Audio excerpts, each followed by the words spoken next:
It's another beautiful morning, and I'm having some milk coffee. Today, I am going to visit my mom. I'm gonna wash Sophie, and then I'm gonna edit some photos as well as some videos. That will be the goal for today. And if possible, make space so that I can make some courses in the next few days or even today, depending on how I end up doing the things that I want to do, how I end up finishing the things that I want to do. I might be able to make one course today if I do the things that I want to do right, but probably not. Probably tomorrow is the start of another course day.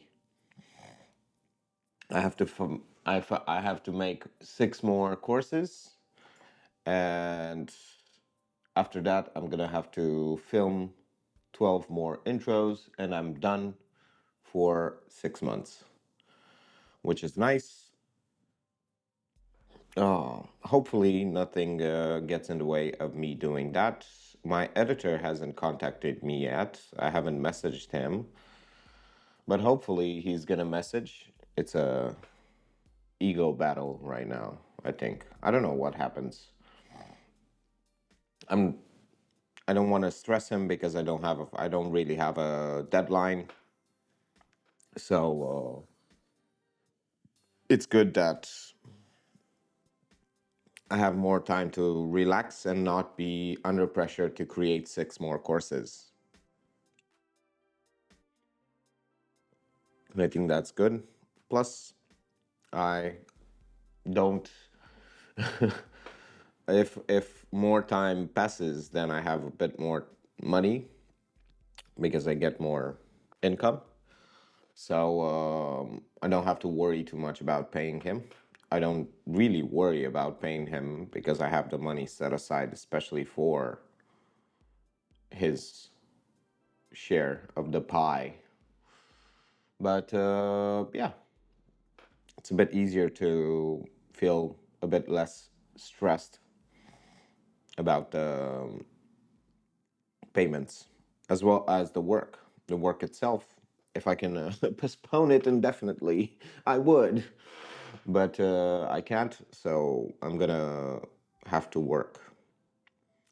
Yeah, it's not really a very positive morning. I feel a bit tired just because my neck is so stiff, and yeah, I'm in a bit of a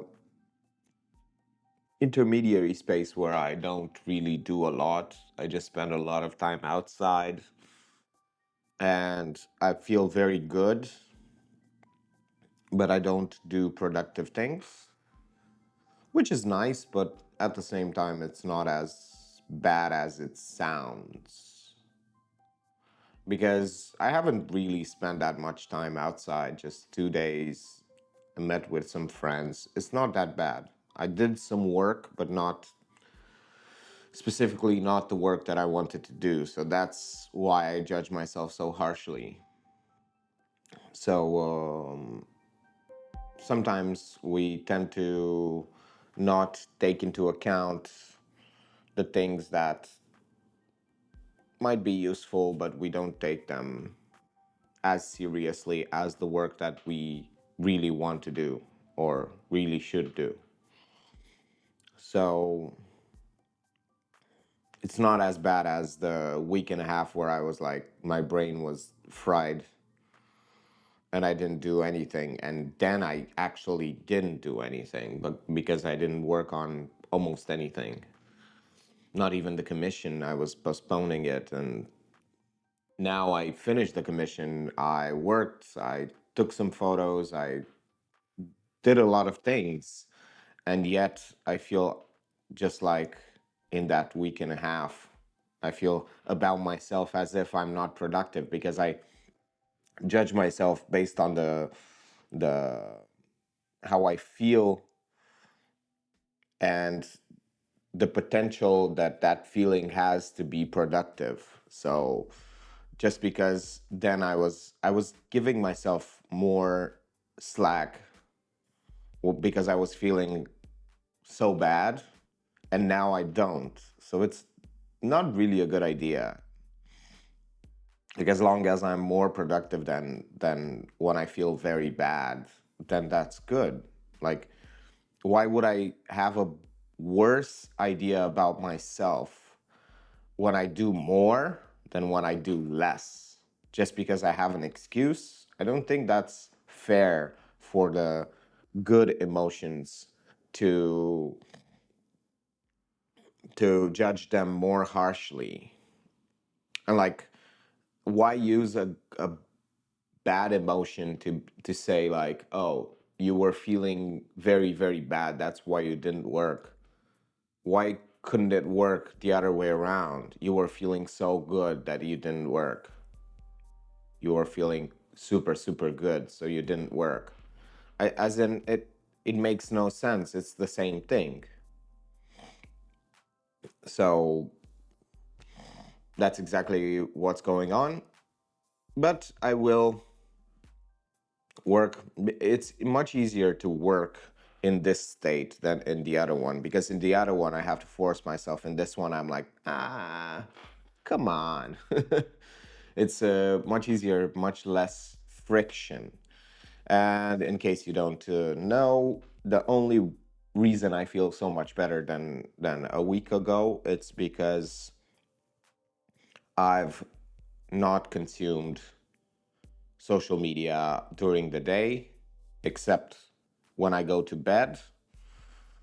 And that's why my brain feels at 100%. I know when I'm saying that in this manner, it's very difficult to imagine that this is the 100%, but this is what I have. This is my small little noggin. So yeah, I've not consumed any social media during the day, so my brain doesn't feel fried and doesn't feel brain fog. And that's been great.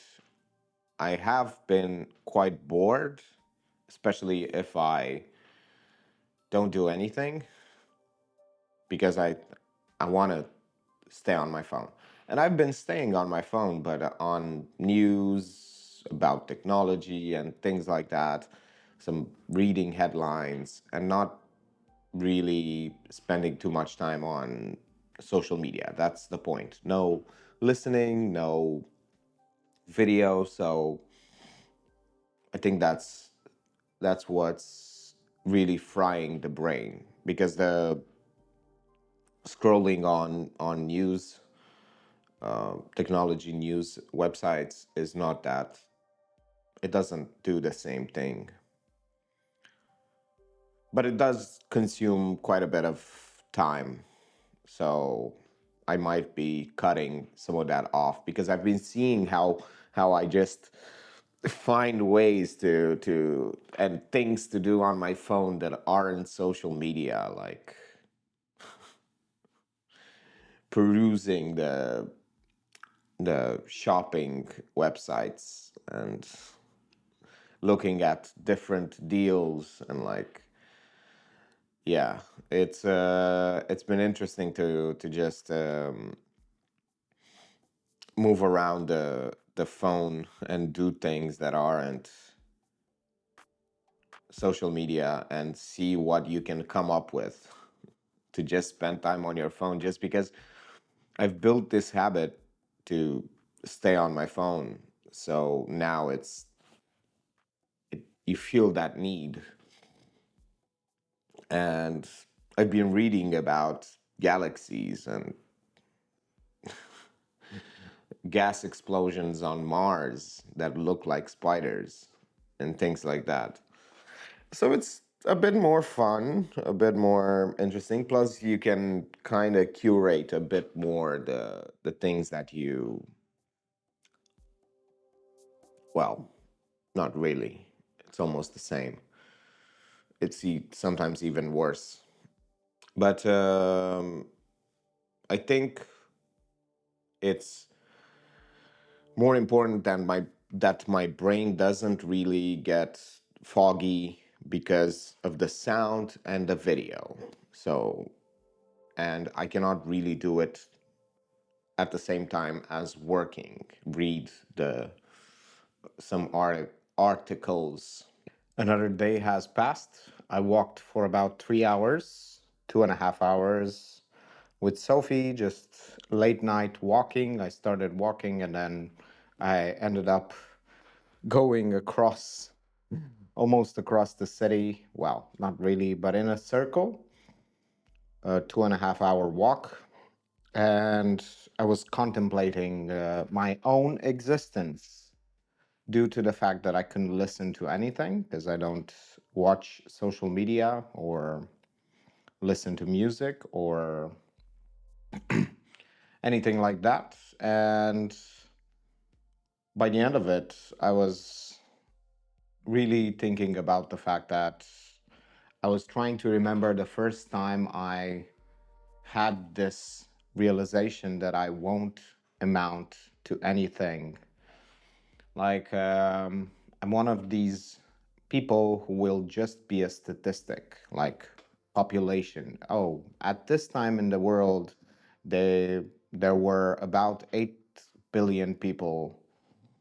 So that's exactly what I'm going to amount to.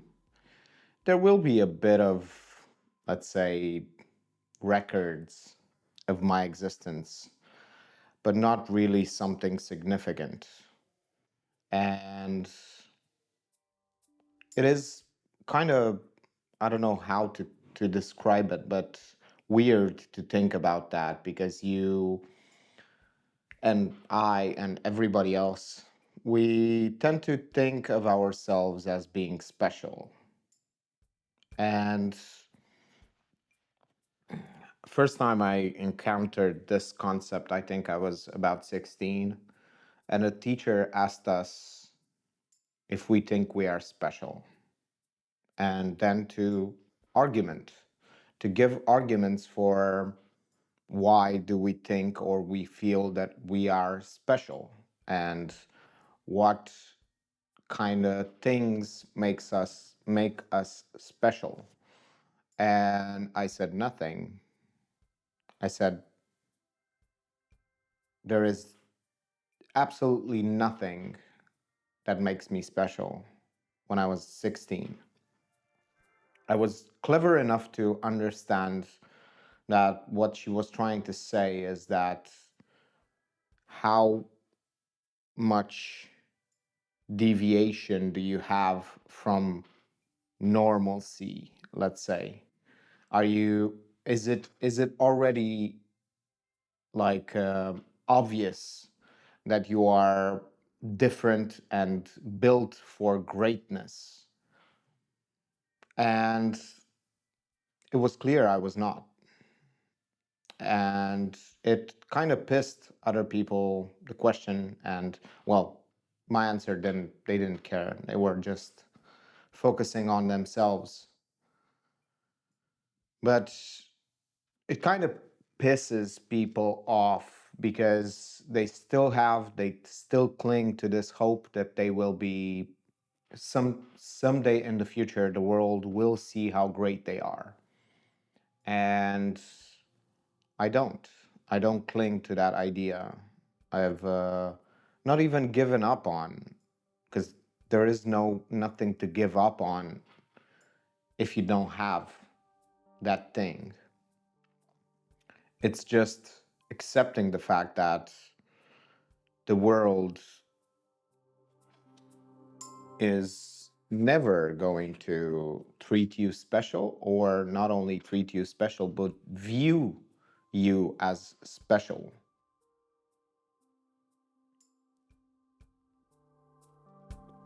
I shouldn't say you, me. So, yeah, it's kind of obvious from an early beginning usually. that someone is quite different and quite a lot more different.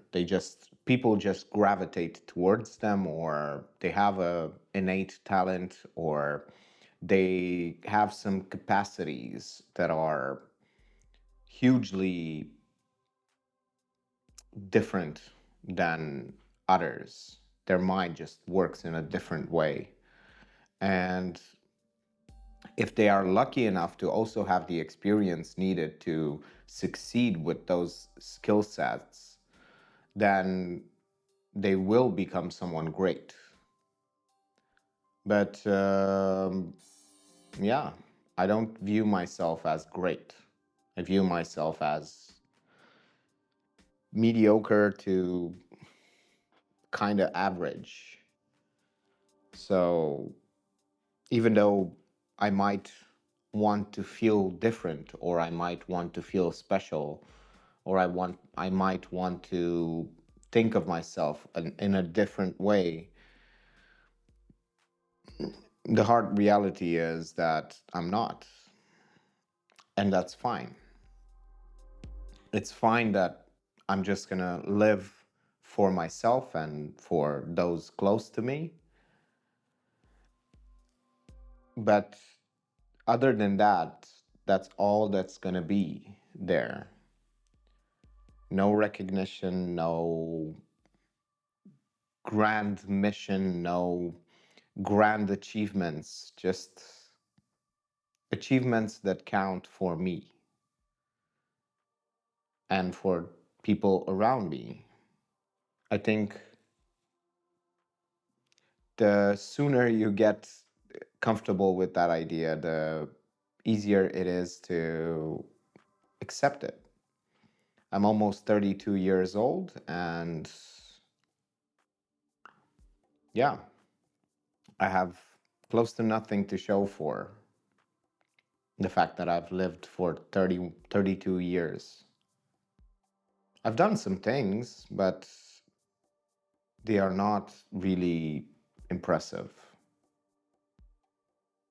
They are just activities. And even though I want to say that I'm going to be different, what's going to happen is that I'm just going to be more of the same. It's just going to be the same existence, and I'm just going to do the same things. It's kind of, I really can't understand how, like, of course, I, I have access to normal people. I talk to normal people. I kind of have access to a bit higher quality people, a bit more on the edges, on the fringes. And I still can't, like, I don't think I've talked with anyone great, with a great person, as in, had the opportunity to understand what makes a great person. Like, sure, people around me have had huge successes, but I don't think they are like, they are small fish in a, they are big fish in a small pond, let's say, in certain categories of success. So, but they all, like, sometimes they all act as if they are a big deal, or they have these, everyone seems to have these small niches where they think they are great. And it's cool and it's nice to really give them credit for that. But it's kind of difficult to really be a great person in and be recognized by the world, because being a great person is not that hard. Like, all you have to do is stick by the rules and try to help people and try to live a, I don't know how to say this, but a life full of your own values and ideas, and try to have as much impact as you can on the world, positive impact. I've sometimes touched upon greatness. I know how it feels. I had moments of where it just felt as if I was doing something great and I was people were really looking up to me even though I was at the same level as them. They were just like positioning me on a higher, they were just looking up. And it wasn't, it was just not really that impressive, but still people were kind of looking up, and it was all kind of manufactured. Like, it is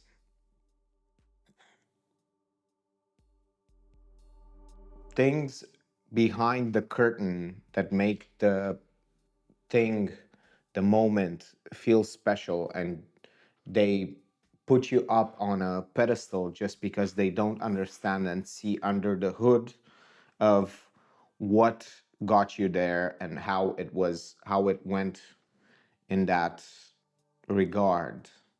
And people pay a lot of money to just be that way. Like, they throw events, they try to like book a big venue to like put themselves in the, like the position of authority, let's say. I didn't like it. I didn't like the those moments where I was considered different and more than other people. I really didn't like them, those moments, because it wasn't just because I was feeling like a fraud, because I wasn't feeling like a fraud, but it was just, I was thinking that people didn't treat me like normal. They didn't treat me as an equal or as a peer, let's say. They were looking up to me. And I've noticed that because people who didn't really,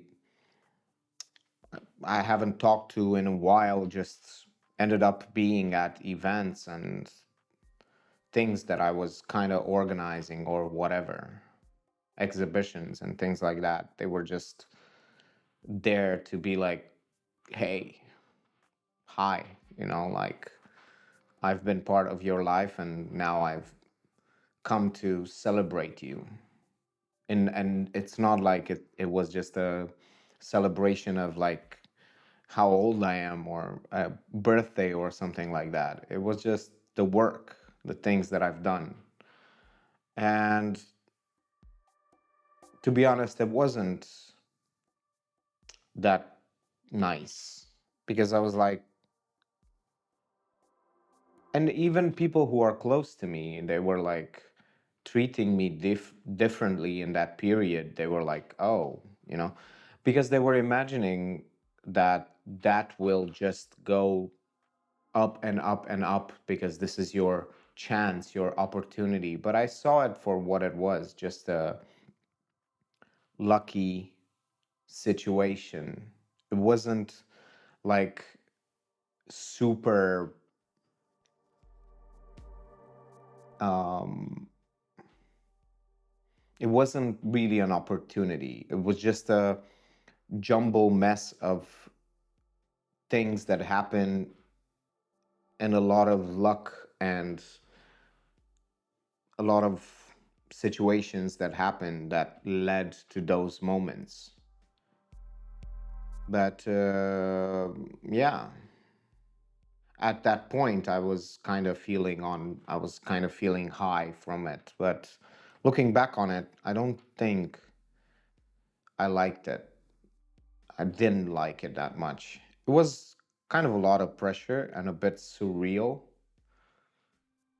and it felt like I was living a double life because even though I had this aura of success around me and people were like, whoa, and whatever, it didn't really translate to my life changing.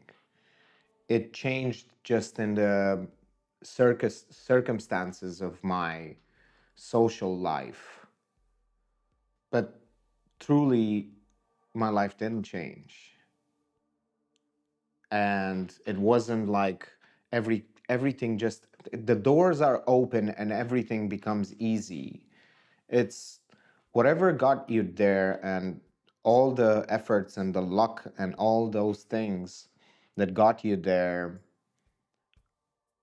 those things are going to be what really makes you go further. So you have to continue to do those things. It's not as if anyone will work for you or will promote you or will for nothing or for just because you are you. But people tend to think about that.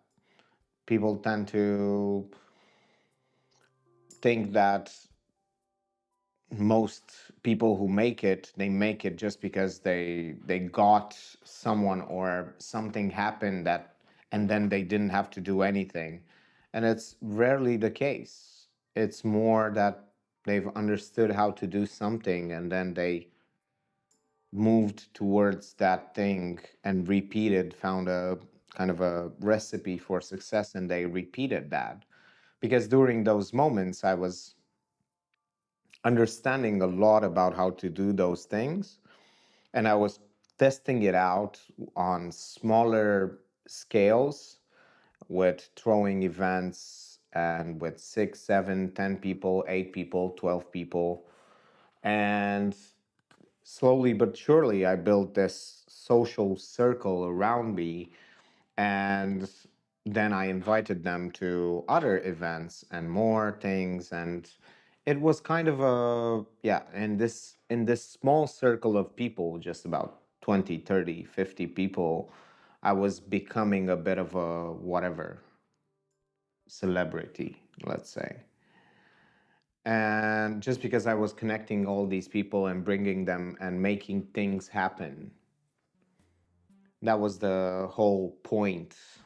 It was that I was making the events and I was bringing people there. And just because I was the common denominator and that people were understanding that I was the one who invited them all, and they felt that way.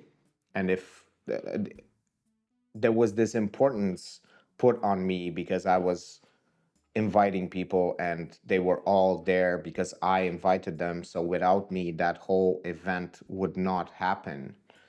So, but it's not really that way. As in, it's not really magic, or it's not really something interesting or special. It was just, I was testing out some ideas I had, and then I was building upon it and trying to make it bigger and bigger. But it wasn't really going the way I wanted because it was very hard to translate that into, because these people were just people I knew, who knew me, who had a relationship, and I was just bringing them all together into a venue or an event or a concert or something, and then later on to exhibitions of my paintings and things like that. So I was like kind of bringing them along. And yeah, that was all that it was. It wasn't really a, I was making things happen, but it wasn't a big deal. It wasn't making me any special or any it was just, I was just playing the game. I was playing the game of social interactions, let's say. And yeah, that was the times that I felt special. And it's not that hard. It took me about 2 months or 3 months to have these people come to different events because people really want to like spend some time with an organized event or where they know they will be in with other people who kind of know they have something in common or someone they know or something like that. So but it's a bit different than family gatherings, but they were like almost family gatherings, but extended family, let's say, or just cousins or distant cousins, whatever. But it felt different because almost everybody was the same age, so you would feel a bit more, you know, and it just and that's the point because it was not at home, because it wasn't at my place, because I couldn't bring people here. This is a workshop, it's not a really a house that you can throw a party at. But because it was at other places, that made it more special because people would dress up, because people would, and it's easy to kind of do the house party. It's more difficult to do the whatever event party, but it's not that difficult, as in you don't really have a, it's not really a big deal because you just invite people to a place. It's not a, you do a reservation and then, and usually you think that you have to pay, but as an organizer, but you don't. Like if you tell people like, look, I'm not gonna pay for everybody's, it would be preposterous for me to pay for 12 people. Like if you want to drink something, you drink something or whatever. The whole idea is to have more than 3 or 4 people around and then everybody orders whatever. So yeah, it's not that difficult to just throw an event like that. It's honestly not. And if you can like do tickets, like have some I'm not saying to ask for money. Actually, I'm saying to, you find a deal to buy like 10 tickets for something, and then you invite them and you make your own ticket to go alongside the ticket that they're gonna go for the event, like a festival or whatever. And you have a 1 day pass or whatever it is, and you start to, and you make your own invitation with your name or whatever, and you pay like, I don't know, $8 a ticket or $10 a ticket, then you can really make it seem as if you're more important than you are because you pay it. It's, people think that you got them for free, and that is more interesting than I just paid $80. So you can really impress people by just kind of not telling them that you got them, you paid for them. You just, because they also kind of get awkward if you pay for their ticket. So if you say like, look, I just received some invitations just because whatever, I bring people to other events and just like that. And yeah, people are like, oh, blah blah blah. It's, and it's just leaving out the fact that you paid or not. You don't even need to tell them that. So it's, that was exactly what I was trying to tell. Like these are small little things that you do to boost the, like the PR that you do for yourself in order to seem important.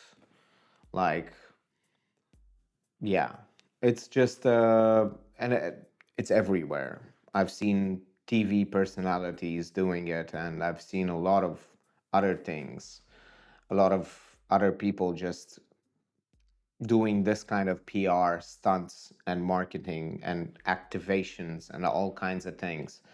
And they think that those are, oh, they just got sponsored or they got whatever, or they, no, it's usually they make it happen. Sometimes they get a discount, sometimes they pay from their own pocket just to seem like they are the person who, to in their inner circle, to seem like they're the big fish.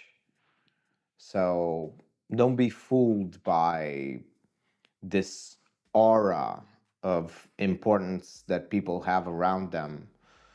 Try to look at, that's why I said I've never met someone great, because I was looking at achievements, at what they did, the impact that and the change they had on to the world, rather than the how they seem, or how people respond to them, or how many people know them, or things like that.